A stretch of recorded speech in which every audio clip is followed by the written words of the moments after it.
नाज़रीन किराम अस्सलामु अलैकुम वरहमतुल्लाहि वबरकातुह। उम्मीद है कि तमाम अहबाब आफ़ियत से होंगे। जी हाँ नाज़रीन किराम, मैं हाज़िर हूँ एक ऐसी ख़बर के साथ जिसका ताल्लुक़ देवबंद से है। उत्तर प्रदेश के मशहूर कस्बा देवबंद में कुरान करीम सीखने के लिए अफ़गानिस्तान से आए एक नौजवान का अचानक दिल के दौरे से इंतकाल हो गया है। इन्ना लिल्लाहि व इन्ना इलैहि राजिऊन। पुलिस ने हफ्ते के रोज़ लाश को पोस्टमार्टम के लिए भेज दिया। ये वो वाहिद मौत है जो छोटे बेटे की मौत के सदमे में मुब्तला वालिदा के मुंह से निकली है। ज़ुबान में ये अल्लाह की नेमत थी और वो अपने पास बुला लिया।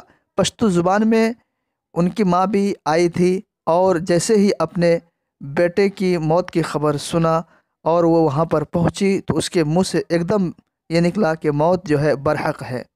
जी हाँ नाज़रीन किराम, मुसद्दक़ा इत्तला के मुताबिक बाथरूम में नहाने के दौरान दम घुटने की वजह से उस अफ़गानिस्तानी नौजवान की मौत हो गई है। पोस्टमार्टम के बाद देवन में ही उनको सुपुर्द खाक किया गया। इसमें अफ़गानिस्तान के तलबा और दारुल में तालीम हासिल करने वाले दूसरे मदरसे के तलबा ने कसीर तादाद में शिरकत की।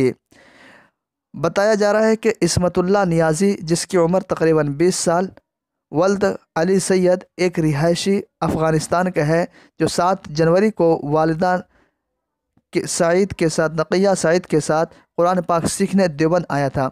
दारुल देवबंद तक रसाई न होने की वजह से मस्जिद रशीद के करीब ही कासमी होटल के कमरा नंबर 6 में क़याम पज़ीर था।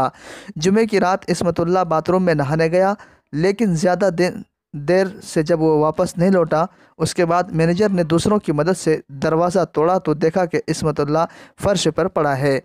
जब डॉक्टर को बुलाकर मुआयना किया गया तो डॉक्टरों ने उसे मुर्दा करार दे दिया।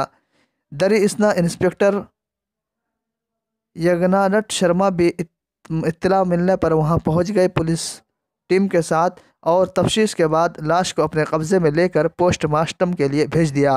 पुलिस का कहना है कि इसकी मौत बाथरूम में गैस गीज़र की वजह से दम घुटने से हुई है। जुमे की रात इस्मतुल्लाह की मौत हो गई तो इसकी